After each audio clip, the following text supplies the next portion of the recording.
Live from Washington, D.C., this is Balance of Power with Joe Matthew and Kailey Leinz. The U.S. and Iran get set for high-stakes talks in Pakistan.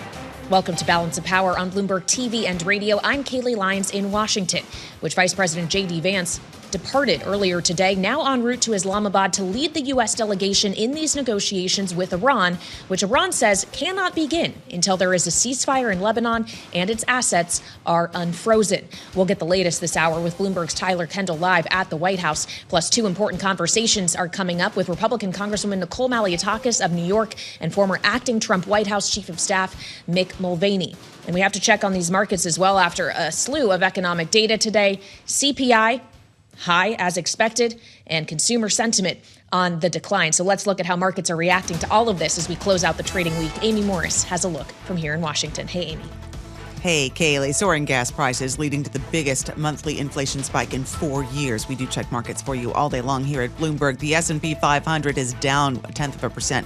NASDAQ up 0.25%. The Dow down 0.6%. 10-year Treasury yield at 4.31%. The 2-year yield at 3.8%. WTI is up 0.4%, around $98 a barrel. Brent crude topping $96 a barrel, approaching $97 a barrel. It's about 0.9% higher. CPI data offering a first look at the Iran war's impact on inflation. It does look like it is hitting Americans right in the wallet. The consumer price index for March rose 0.9% to a year-over-year rate of 3.3%. Gasoline prices accounted for about 3/4 of that jump, but housing prices also played a role.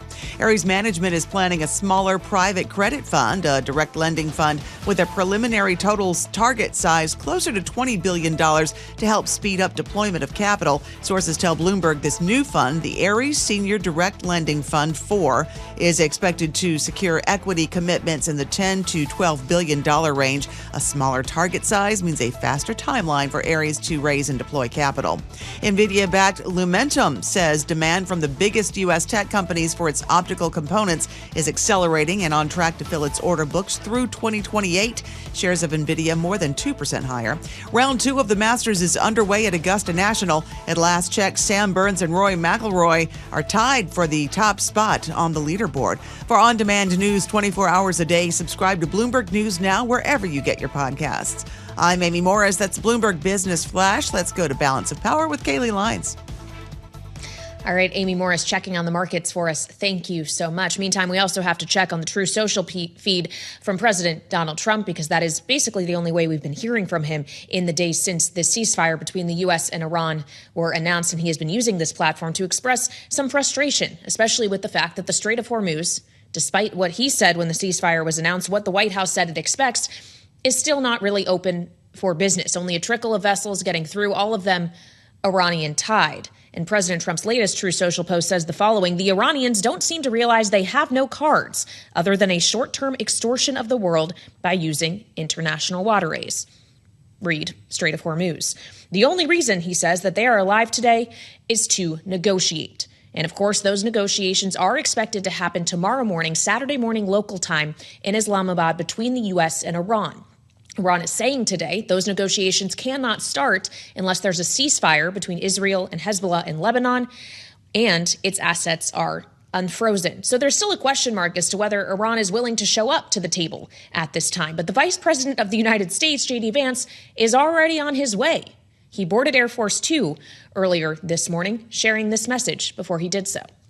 We're looking forward to the negotiation. I think it's going to be positive. We'll, of course, see, as the President of the United States said, if the Iranians are willing to negotiate in good faith, we're certainly willing to extend the open hand. If they're going to try to play us, then they're going to find that the negotiating team is not that receptive. So for more, let's turn to Bloomberg's Tyler Kendall, our Washington correspondent, who is live on the North Lawn of the White House. So, Tyler, the stakes are high, and we have a lot of unanswered questions here. Exactly, Kailey. I mean, you outlined it perfectly. We got this post from President Trump within the last hour expressing frustration about how the Strait of Hormuz still remains closed, even though that is one of the top U.S.'s demands in order for the ceasefire to go forward, and also expressing some frustration as we get these reports that Iran wants to see some of these additional demands that you mentioned, including a ceasefire in Lebanon, met before these talks can progress. Now, this White House has maintained throughout the week that a ceasefire in Lebanon was never never part of any of the discussions for this truce. While we heard from the Israeli Prime Minister Benjamin Netanyahu earlier today, who said that operations against the Iranian-backed militant group Hezbollah will continue, though reaffirmed that Israel is set to have direct talks with Lebanon here in Washington next week. Amid all of this uncertainty, the New York Post is now reporting that President Trump is making plans for additional strikes on Iran if these talks fail. Not necessarily surprising, considering President Trump reiterated earlier this week that he would keep military assets in the region. Because, Kailey, at this point, the White House says that diplomatic efforts are moving forward. We already know Vice President J.D. Vance is on his way to the region, accompanied by the Special Envoy Steve Witkoff and the President's son-in-law Jared Kushner. But there's going to be a lot that we need answered, as it appears, at least publicly, the sides are very far apart. And as you well know, of course, most notably when it comes to the closure of the Strait of Hormuz, Kailey, data analyzed by Bloomberg News shows that since the ceasefire was announced, only 9 vessels have been allowed to either exit or enter the critical waterway. Well, and Tyler, the Strait of Hormuz, obviously, yes, is vastly important in these conversations, but so too is Lebanon and Israel's activity there. We've had the president suggest in various phone interviews that he expects the Israeli Prime Minister Benjamin Netanyahu to low-key it, I think was one quote from him in his conversation with NBC, and yet Israel is continuing these strikes against Hezbollah targets. So how big is the gulf right now between the Israelis and the U.S. that to this point have been acting in lockstep? Right. I mean, at least publicly, right, they have been, although we did get this reporting yesterday from NBC News that President Trump had called the Israeli Prime Minister Benjamin Netanyahu directly and asked him to scale back the strikes. At the same time, though, we know that Israel is dealing with its own domestic pressures when it comes to combating the militant group. And pretty incredible reporting, the Bloomberg Big Take out today shows that there has been a divide between U.S. and Israeli officials when it comes to just exactly how far this war ultimately should go. So you're right, it's at this point emerging as a major roadblock to these ongoing negotiations. But at the same time, this White House has maintained publicly that this was never part of the agreement to reach this 2-week ceasefire and truce. But amid international pressure for Israel to scale back these attacks, we'll have to see how it develops, because at this point, what has been put on the table is that we are going to see at the ambassador level talks between Israel and Lebanon about potentially disarming Hezbollah next week here in Washington, held at the U.S. State Department. All right, Bloomberg's Tyler Kendall live on the North Lawn of the White House. Thank you so much. Joining us to talk about all of the various things that need to be figured out in order for a longer-term deal to actually materialize. Of course, the Vice President, J.D. Vance, said, at least to some extent, he's optimistic as he departed today. And we know President Trump has been pushing for this, although he has also suggested that it's really Iran that wants this deal the most. Just listen to what we have heard from the president over the course of the last 2 weeks about the prospects for this agreement. All I can tell you is they're begging to make a deal. If there is no deal, we are going to hit each and every one of their electric generating plants. We have to have a deal that's acceptable to me. And part of that deal is going to be, we want free traffic of oil. So for more, we turn to Republican Congresswoman Nicole Malliotakis of New York, who is in our New York headquarters right now, joining us on Bloomberg TV and radio. Congresswoman, it's wonderful to have you back on Balance of Power. I think clearly there is a sense in the White House here in Washington that the hope is that diplomacy prevails, but the president maintains that there is the military threat still there that he is willing to use if necessary, if no deal can be reached. In the absence of a diplomatic breakthrough this weekend, would you be supportive of the president resuming military operations and specifically going as far in those as he has indicated he is willing to? Well, look, we don't know the specifics of what he means by military action. What we do know is that he has 3 leverage points, right? He has the economic, which we've implemented multiple sanctions, sanctioning those who are providing support and equipment and missiles to Iran. We also have the diplomatic, which is going to be taking place this weekend. And then you have the military, which we've seen the decimation of so much of Iran's capabilities, whether it be manufacturing capabilities of drones and missiles, or whether it be the overall components of its military, naval, and air. So, look, I think that we need to really just wait and see what happens this weekend, but I have faith that we'll be able to get a good outcome. Obviously, the Strait is the most important thing right now for us economically, making sure there is that free flow of oil, making sure that these gas prices come down. That is critical for so many of our world partners as well. But we need to make sure that Iran is removed as a threat. And we've already made a tremendous amount of progress in a short time frame. And we'll see now that they are weakened if we will be able to make some more progress in these negotiations, because they are in a much weaker position today than they were just 5 weeks ago. And President did give them, remember at the beginning of all this, gave them an opportunity to negotiate. They wouldn't negotiate. Maybe now they're rethinking that. Well, to your point, Congresswoman, about the importance of the Strait of Hormuz economically, you said specifically it is important economically for the United States, which is something that the president has disputed. His argument is that actually when it comes to the energy flowing out of the Middle East, that is much more a concern for other countries, European, Asian ones, not so for the United States. Is that a sentiment that your constituents would agree with, especially as they're looking at prices at the pump, as you alluded to? Well, he's right in the sense that the oil that is going through that strait really goes to many of our partners in Asia, but it does affect the overall world market. So I think that it is kind of both, a little bit of both. The reality, though, here on the ground, here in my community, as well as parts of the country, gas prices have increased. We need to get those prices back down. We were under $3 a gallon, about $2.89 was the national average. And I think this is a temporary spike. And it is an important long-term investment that is being made for the security of our country, for the Middle East and the world. The reality is we need to make sure Iran is weakened here and that there is regime change. That is important, I think, because they continue to try to kill Americans. They've attacked our military bases. Over the last decades, they've killed Americans. They've killed their own people, tens of thousands of their own people. And we need to make sure that there is a change there because they are the most destabilizing factor in that Middle East, which affects the entire globe. And so I think the objective here is to come out of this with some type of agreement to open up that strait. Mm-hmm. If he can get them to turn over any enriched uranium, that's also critical. We need them to stop funding these proxies, Hamas, Hezbollah, Houthis as well. And that should be really the main objectives of this. And I think, again, they're in a much weaker position today than they were 5 weeks ago. So hopefully the United States in these negotiations can extract those concessions. Well, and what role should Congress play, if any, in ultimately the finalization of an agreement? As we know, the president didn't ask you and your colleagues first before launching these operations. You didn't have a direct say, but should there be a say in how this ends? Senator Lindsey Graham, of course, who has been an advocate for this war, says any agreement should have a vote in the Senate, that they should get to take a look at it. I wonder if you agree with that notion.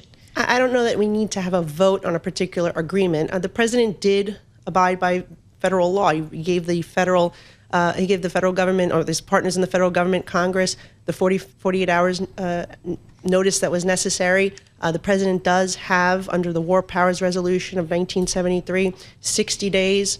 And so I think after that 60-day period, he certainly should come back to Congress. We should be briefed and updated on what is going on, and we should talk about the next steps together.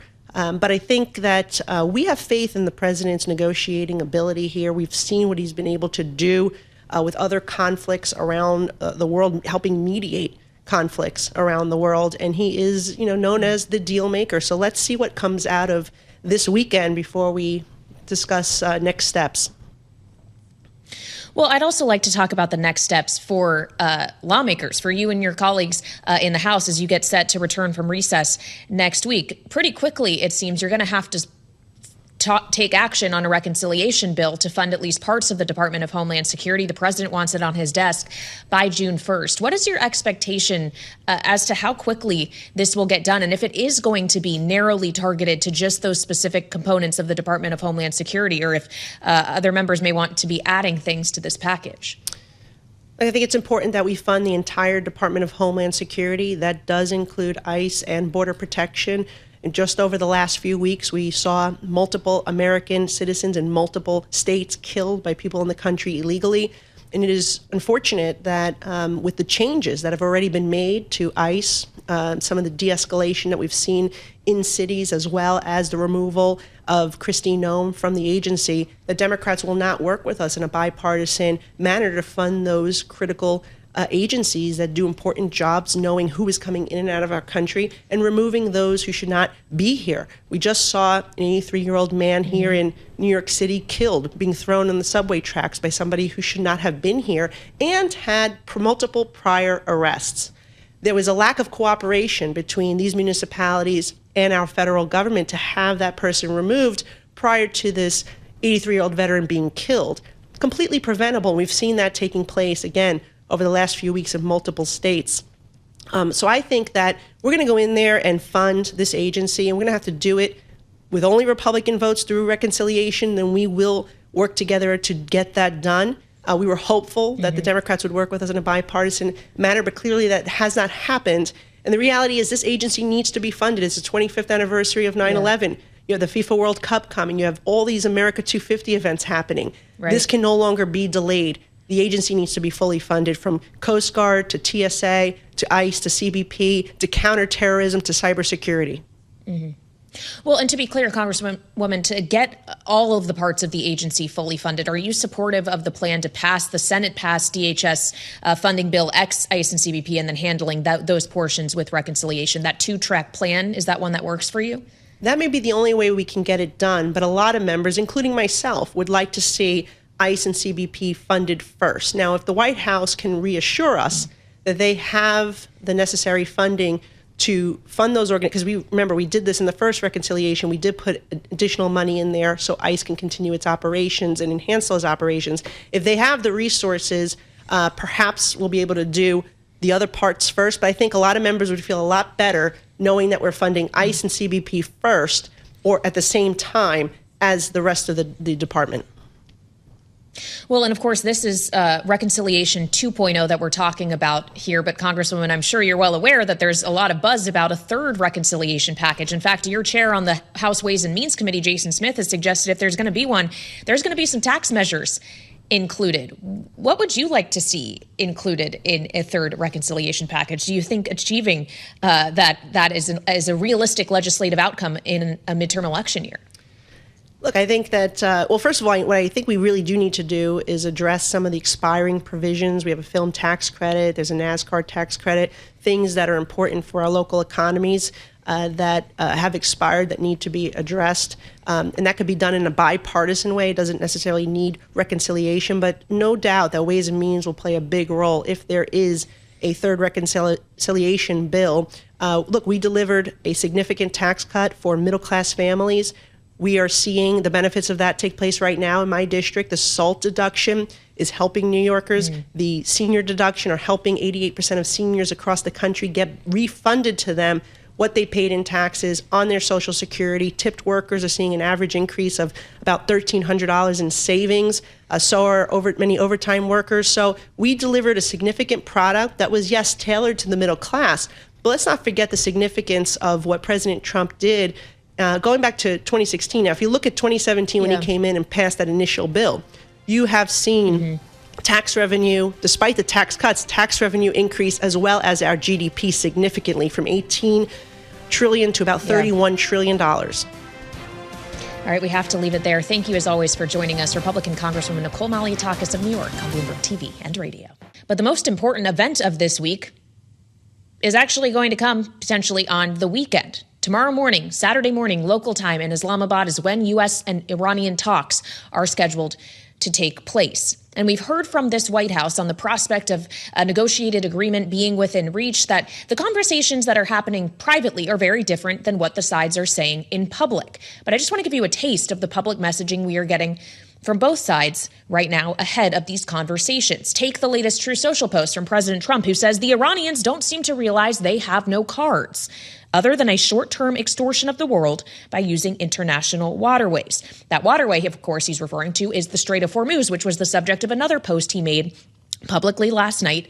Iran is doing, he says, a very poor job, dishonorable, some would say, of allowing oil to go through the Strait of Hormuz. That is not the agreement we have. Iran would suggest that the agreement it has also is not being adhered to, as the Speaker of the Iranian parliament says that two measures mutually agreed, in his words, by the parties have yet to be implemented: a ceasefire in Lebanon and the release of Iran's blocked assets prior to the commencement of negotiations. He says these two matters must be fulfilled before negotiations begin.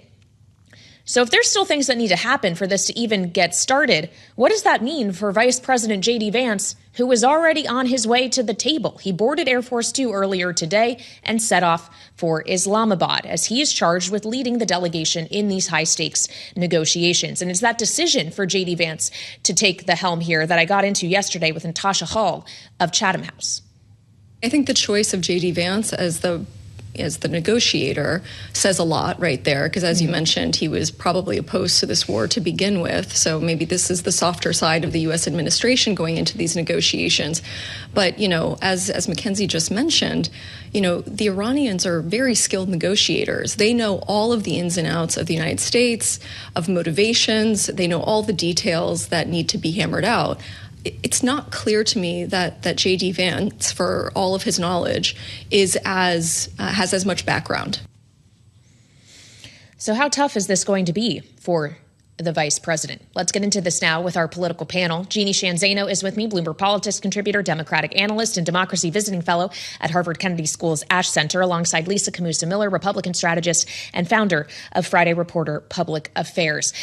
Lisa, the decision for J.D. Vance to lead these conversations obviously is an interesting one, given his previous anti-interventionist bent, especially in the Middle East, especially considering the idea that he may be a leader in the 2028 Republican field, or the one that is tapped. Is this a make or break moment for him and his political future?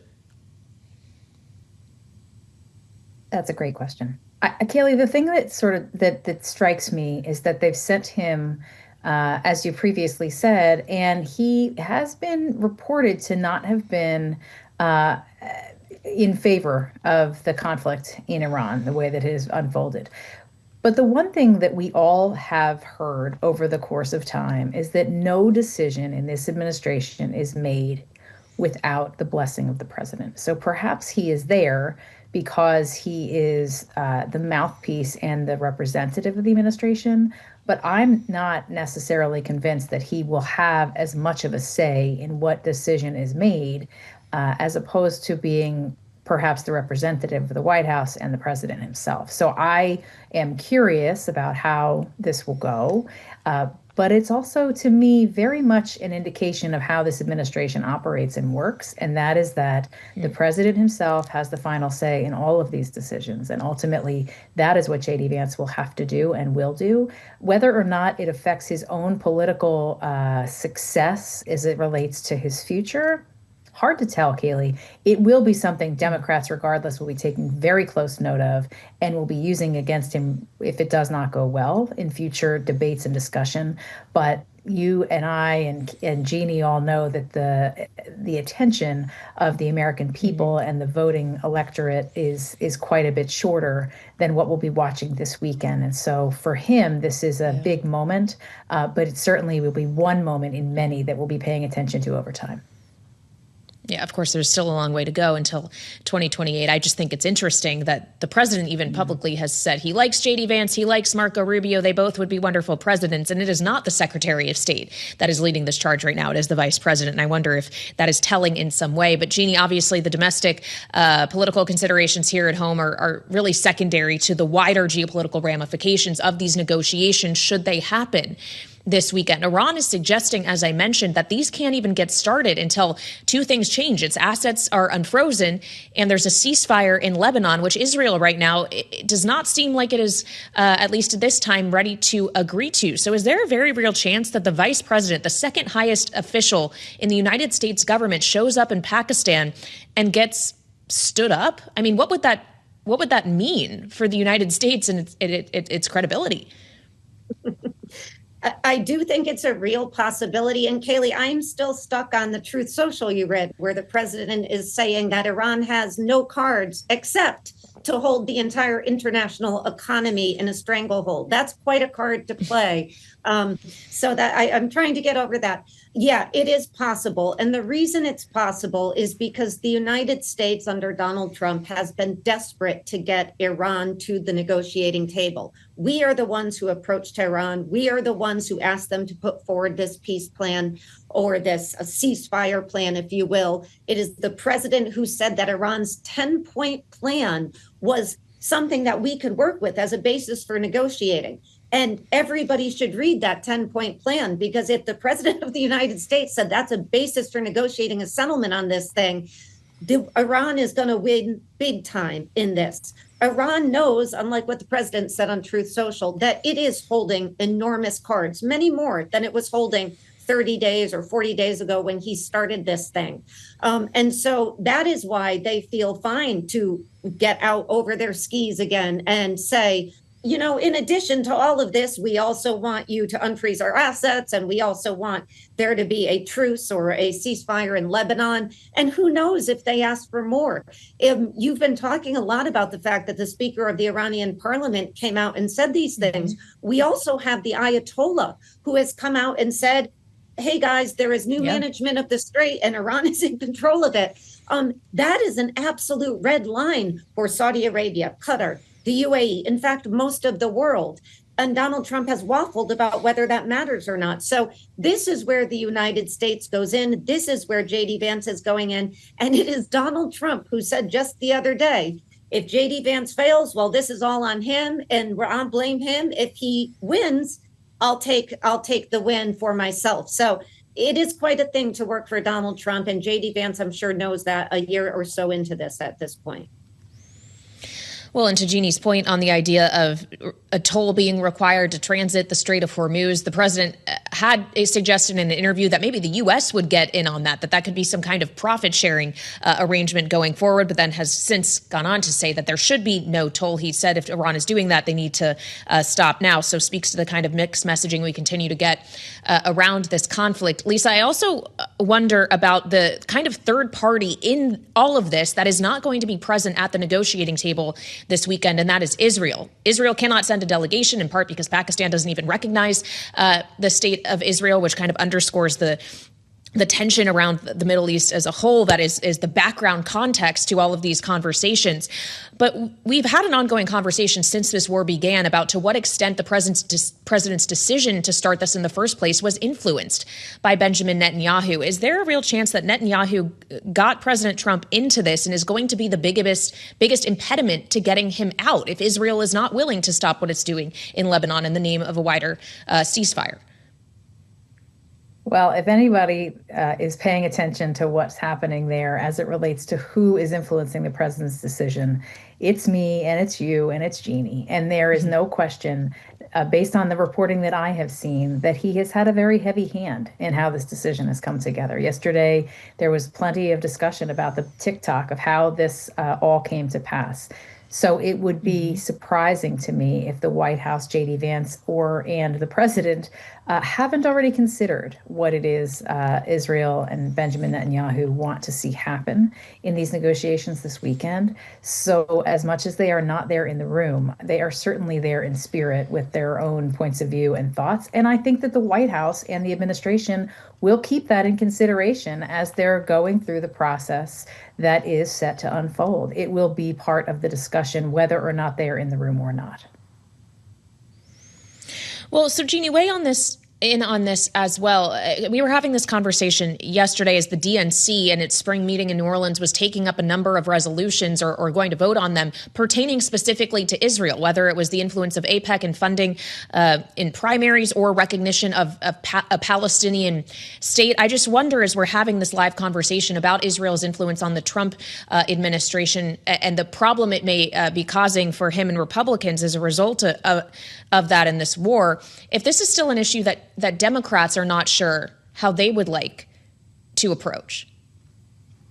I think it is an issue that has split Republicans and Democrats. And I think that's absolutely clear. And I think you can see that on the Democratic side with the minority leader in the Senate, Chuck Schumer, who was just one of many people. That said, when it pertains to this ceasefire, let's be clear that Israel is profoundly unhappy with the ceasefire. And to Lisa's point, there has been a lot of reporting about the work they did, even as far as being beamed into the Situation Room, maybe a first of its kind, to help convince the president, because they were unable to convince his predecessors to go into this war. And of course, they do not want to end this war as it pertains to either Lebanon or Iran until they've achieved their goals. And of course, they have not achieved their goals or objectives, so they don't want this to end. And I think that's what raises questions about to what extent will Benjamin Netanyahu have the ability and the Israelis to undermine what the president is asking for by way of his push and pull to get this thing to the negotiating table. So Israel, to your point, is a huge, huge presence in these negotiations. And of course, in a country that doesn't even recognize it. I mean, this is how far back and difficult this goes for these negotiations. All right, Jeanne, Sheehan, Zaino, Lisa, Camooso, Miller, our political panel on Balance of Power on this Friday. Thanks for being here on Bloomberg TV and radio. Of course, the big event of the week is set to happen Saturday morning in Islamabad, Pakistan. That is where negotiators from the U.S. and Iran are at least scheduled to meet for conversations on a longer-term end to this conflict that has, of course, now in a third day of a ceasefire, but drug on for more than a month. Iran maintains today that some conditions need to be met first before these conversations can begin, one being a ceasefire in Lebanon, the other being the unfreezing of Iranian assets. Was this really pre-agreed, as the Iranian Speaker of Parliament suggests, or is this potentially a moving of the goalposts ahead of negotiations, knowing that the U.S. also says that things that it thought the U.S. and Iran had agreed to have also not yet materialized, including the reopening of the Strait of Hormuz. President Trump on True Social yesterday suggesting that the Iranians were being dishonorable in not opening the strait. And of course, earlier this afternoon, taking to True Social on the Strait of Hormuz specifically, and the idea of it being around a piece of leverage, he says the Iranians don't seem to realize they have no cards other than a short-term extortion of the world by using international waterways. So that is the backdrop to which we begin our conversation with Mick Mulvaney, the former acting White House chief of staff in the first Trump White House, also, of course, former congressman from South Carolina, co-founder of the House Freedom Caucus, also former director of the Office of Management and Budget in the first Trump administration. Mick, welcome back to Bloomberg TV and radio. The last we spoke with you, the ceasefire had not yet begun, but you told us here at Balance of Power that the president cannot end this until the Strait of Hormuz is open. You have seen his frustration now over the course of the last several days that despite this ceasefire being in place, that still has not materialized. What lesson do you think he's learning here about whether or not the solution to this is going to be as easy as he hoped he would? Not saying that it was easy, but the idea that there can be a clean wrap up of this and the free flow of transit in this waterway once more.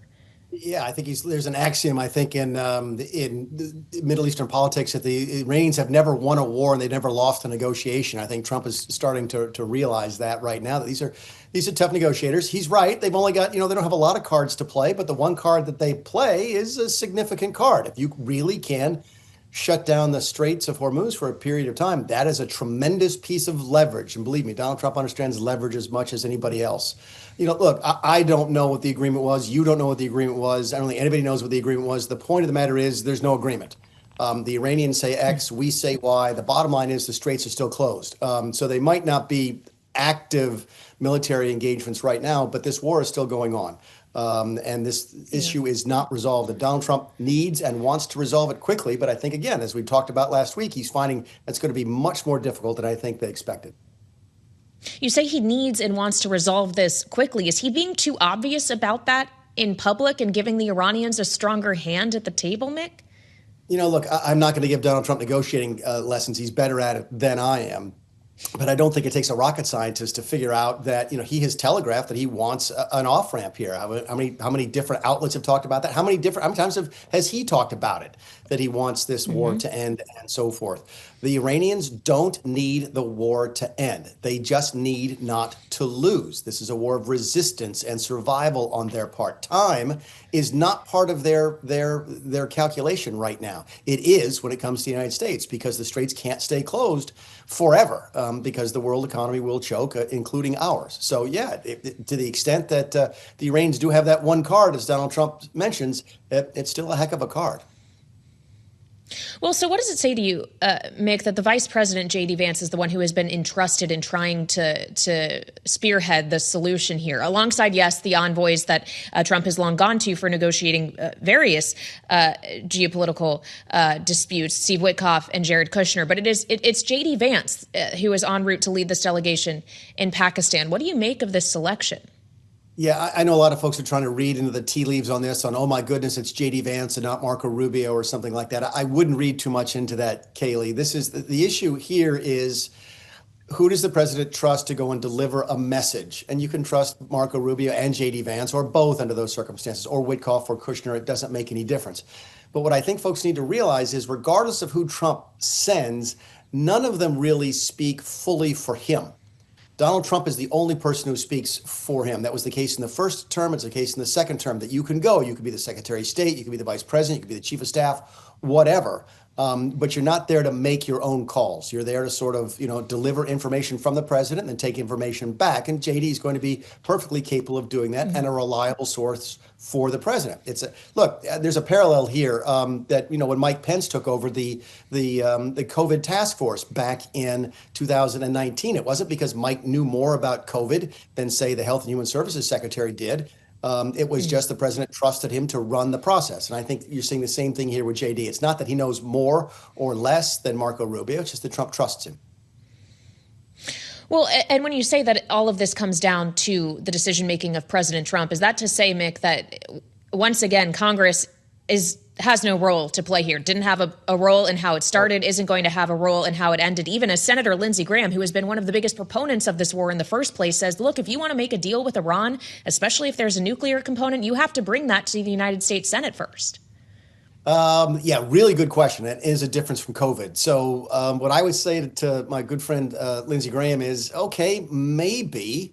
But I tell you this, the one thing that Congress can do, they can't keep the war going if Trump doesn't want to. Okay. If Trump says, I'm bringing the troops home, Congress can declare war, but they can't prosecute the war. So as much as Lindsey would want the war to go on for a really, really long time, Congress doesn't have that authority. They do, however, have the other side of that equation. They can stop it.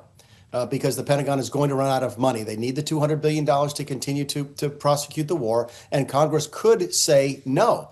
I know a lot of folks have talked back and forth about, oh, Trump didn't go to Congress as required in the War Powers Act, always got 60 days under the WPA, et cetera. I throw all that out the window. It's an interesting constitutional discussion for another day, but from a practical standpoint, this is about the money. And either Congress is going to approve of what Trump is doing and give him the $200 billion he needs to continue the war, or they are not going to give him that $200 billion, in which case the war has to stop. It's a very, very difficult situation for Trump to be in. It's a difficult situation for Congress to be in. I've never seen an overseas contingency operation money, emergency spending for the war fail. But it could in this particular circumstances. So that will be fascinating to watch. My guess is, Kailey, by the end of next week, I think, maybe the week after that, they're going to have to start having hearings on this. Well, that'll be interesting indeed, as there's a lot else on Congress's plate as they get set to return from recess next week, including, Mick, as you know, a reconciliation package to fund ICE and CBP that the president says he wants on his desk by June 1st. In fact, the aforementioned Senator Graham and Senator John Barrasso are going to be meeting with Trump at the White House about that this afternoon. The idea is that this will be a narrowly tailored package, really just focus on these two things in the name of expediency. But how messy could even that effort get?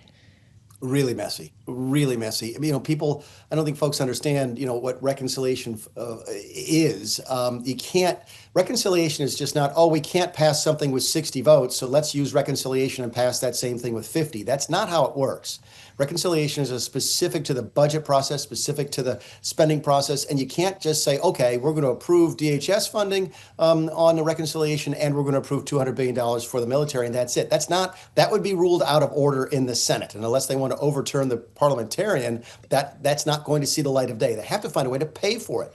Reconciliation is part of the budget process, and it has to be at least budget neutral, which means if they want to spend $250 billion on the war plus DHS, they're going to have to find $250 billion worth of offsetting cuts. And that's where it could get really, really nasty, because as you get closer and closer to the midterms, there's a lot of folks, even Republicans, who don't like to vote to cut spending. So, this is going to be, that's why how often do we hear this in life in general in Washington, D.C.? Follow the money. And this debate about money is going to be absolutely insightful as to where we are on the war.